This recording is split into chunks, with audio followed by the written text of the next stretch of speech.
बिस्मिल्लाहिर्रहमानिर्रहीम। अस्सलाम वालेकुम स्टूडेंट्स। उम्मीद है तमाम स्टूडेंट्स खैर के साथ होंगे जी। और 9th क्लास का हम लोग कर रहे हैं जी चैप्टर काइनेमेटिक्स चैप्टर नंबर 2। और आज आप मेरे साथ उसका देखोगे जी टॉपिक नंबर 2.6 और वो है जी इक्वेशंस ऑफ मोशन। कि हमने 3 बेसिक इक्वेशंस ऑफ मोशन जो है वो रीड आउट करनी है, वो कैसे कंक्लूड करेंगे, वो कैसे डिराइव करेंगे, ये सारा कुछ आज के लेक्चर में देखेंगे। और आपका स्टार्ट है जी ये आपके पेज नंबर 44 के लास्ट से आपका टॉपिक स्टार्ट होता है इक्वेशंस ऑफ मोशन, और ये बहुत इंपॉर्टेंट टॉपिक है।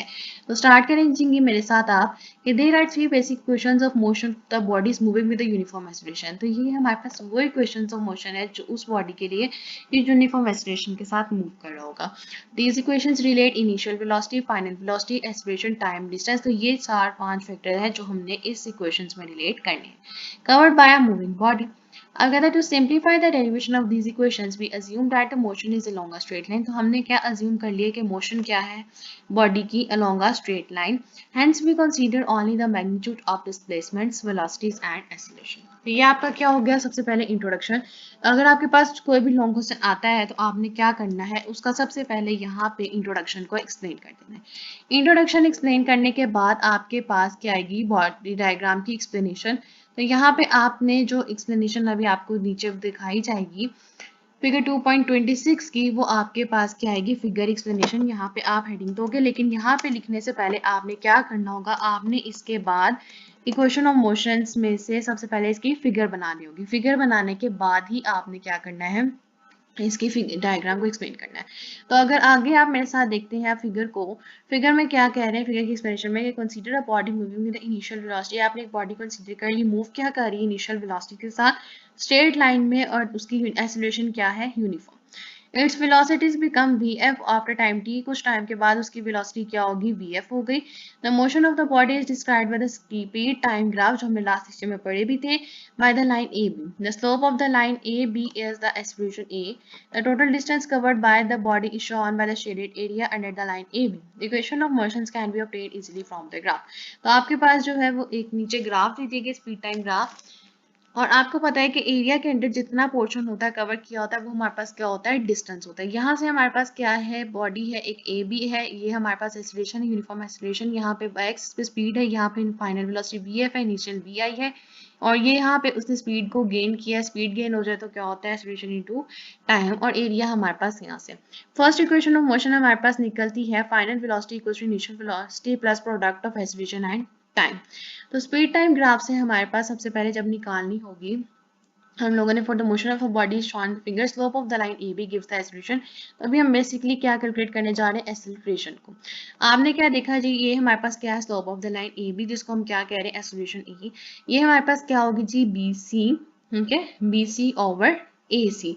ठीक है, ये वाला पॉइंट और ये वाला पॉइंट हमारे पास क्या हो जाता है, स्लोप ऑफ लाइन। अब यही पॉइंट हमारे पास किसके इक्वल है, मेरे पास इक्वल है B D. Complete this B D minus C D, ये वाला portion minus C D portion. और नीचे ए सी वाला जो पोर्शन है वो मेरे पास किसके इक्वल है, ओ डी के। अब मेरे पास अगर आप फिगर देखें, जो बी डी है, बी डी वाला पोर्शन मेरे पास क्या है, आपका वी एफ है। सी डी वाला पोर्शन आपका क्या है, इनिशियल वेलोसिटी है। और ओ डी वाला पोर्शन आपके पास क्या है, टाइम। अब ये सारी वो चीज़ें मैंने इसमें पुट की है एक्सेलरेशन में मैंने जब पुट की, इसमें V F minus we I over T, time इधर डिवाइड हो रहा तो जाके मल्टीप्लाई हो गया, तो क्या बन गया, V F minus we I equals to A T. तो मेरे पास इक्वेशन ऑफ मोशन क्या फाइंड आउट होगी, V F equals to we I plus A T. और अगर आपने एक्सेलरेशन फाइंड आउट करनी होगी तो वो आपके पास क्या निकलेगी, acceleration equals to we F minus we I over T. Next आ जाते हैं अपनी second equation of motion. Second equation of motion में क्या कह रहा है कि speed time graph shown the figure the total distance S travelled by a body is equal to the total area under the graph. Total area under the graph क्या है, O A B D, O A B D area under the graph. तो हमारे पास क्या निकलेगा, distance. अब ये total distance जो हमने निकालना है, ये किसके इक्वल है, ये इक्वल है area of the rectangle O A C D के plus area of the triangle A B C. ठीक है, दो फिगर्स है, रेक्टेंगल और ट्राइंगल, उसके इक्वल है ये टोटल डिस्टेंस। अब एरिया ऑफ रेक्टेंगल हमारे पास क्या होता है, लेंथ इनटू ब्रेथ। तो लेंथ इनटू ब्रेथ हमारे पास क्या हो जाएगा, ओ A multiply by O D. तो ओ ए मेरे पास क्या है, यहाँ से वी आई, और ओ डी मेरे पास क्या है, टी। अब एरिया ऑफ ट्राइंगल क्या होता है, half into base into height. तो हाफ इंटू बेस, बेस क्या है जी, AC क्या है मेरे पास टाइम, और मेरे पास फिर क्या रहता है BC मेरे पास गेन इन स्पीड क्या है 8। इसको यहाँ मैंने पुट किया, इसका टोटल एरिया को सम किया, तो सम करने के बाद मेरे पास क्या बच जाता है S इक्वल्स टू VIT, ठीक है, इसका product VIT plus half AT square, तो ये मेरे पास क्या निकल आई equation of motion, second equation motion. Last है आपके पास थर्ड इक्वेशन ऑफ मोशन। तो वो कहता है इसमें कि total distance S travelled by the body is given by the total area. Total distance है जो वो total area O A B D under the graph. अब पूरा हमने टोटल एरिया निकालना है, हाफ निकाला ओ ए प्लस बी डी, ठीक है, ओ ए प्लस बी डी, ठीक हो गया। उसके बाद हमने सम मल्टीप्लाई करवा दिया ओ डी, मल्टीप्लाई किसको किया, यानी कि ओ ए प्लस बी डी नीचे ओ डी। इसकी वैल्यूज पुट करेंगे तो ये वाला 2 पहले उधर ले आते हैं, मजीद सिंप्लीफाई करने के लिए उसको उधर ले गए। अब हम सिंप्लीफाई मजीद करने के लिए क्या करना है, दोनों साइड्स को मल्टीप्लाई करवाएंगे, BC multiply by OD। BC multiply by OD मेरे पास एक्चुअली है क्या, ये एक्सेलरेशन है, इसको मैंने यहाँ से भी मल्टीप्लाई करवाया और यहाँ से भी मल्टीप्लाई करवाया, तो 2S into BC over AD OA plus BD into, अब OD मेरे पास क्या हुआ, आपस में ये कैंसिल आउट हो गया, तो क्या बच गया BC। तो इसकी इक्वेशन ये वाली जो value putting the values in the above equation 2.7, हम लोग 2.7 में वैल्यू पुट करेंगे, तो BC ओवर OD बेसिकली मेरे पास है क्या, मेरे पास बेसिकली ये क्या है, एक्सेलरेशन है। यहाँ पे मैंने क्या पुट कर दिया A, OA मेरे पास VI है प्लस BD मेरे पास क्या है VF है, और BC मेरे पास क्या है VF माइनस VI।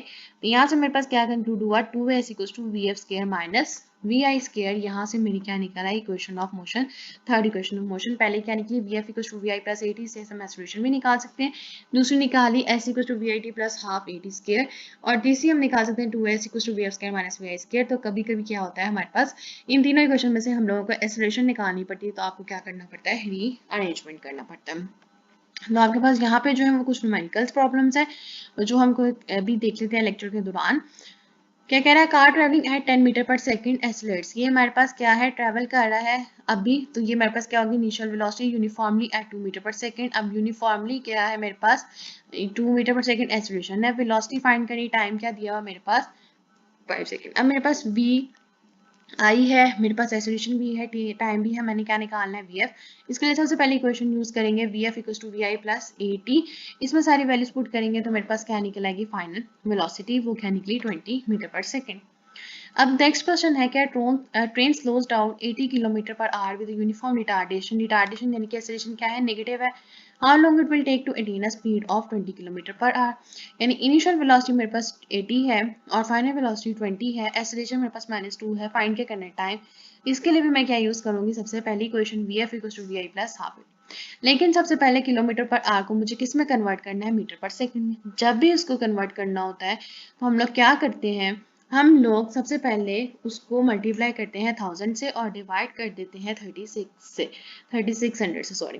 जब हम इसको इस तरह से डिवाइड करेंगे तो हमारे पास क्या होगा, किलोमीटर पर आवर आपस में किस में कन्वर्ट हो जाएगा, मीटर पर सेकंड। 1000 से मल्टीप्लाई डिवाइडेड बाय 16 टू 60, तो इसको किया तो मेरे पास वेलोसिटी इनिशियल आ गई 22.2, VF में भी यही प्रोसीजर किया तो मेरे पास क्या आ गई 5.6। इसमें मैंने सब्स्टिट्यूट की तो मेरे पास टाइम क्या आ गया 8.3 सेकेंड्स।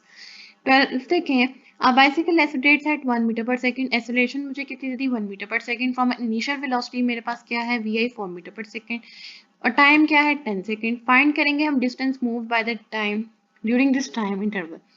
अब डिस्टेंस फाइंड करना है तो उसके लिए मेरे पास इक्वेशन क्या थी, हमने सेकंड फाइंड की VIT plus half AT square, simply आपने इसको सब्स्टिट्यूट करना है, आपके पास इसका आंसर कैलकुलेट हो जाएगा।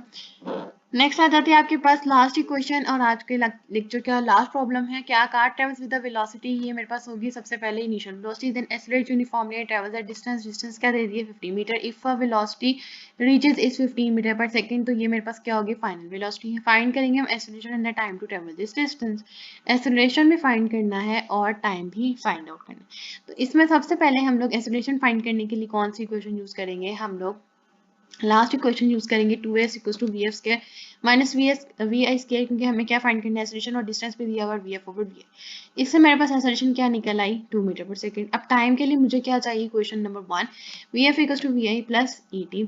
इसमें पुट किया और इसको टाइम को इधर कहने दिया, वी एफ माइनस क्या हो गया उधर जाके वी आई, और डिवाइड किससे हो जाएगा एक्सेलरेशन से, तो मेरे पास क्या निकला टाइम 5 सेकेंड्स। तो मेरे पास यहाँ से क्या निकल आए, टाइम पीरियड भी और एक्सेलरेशन भी। और यही तक था जी हमारे पास आज का लेक्चर।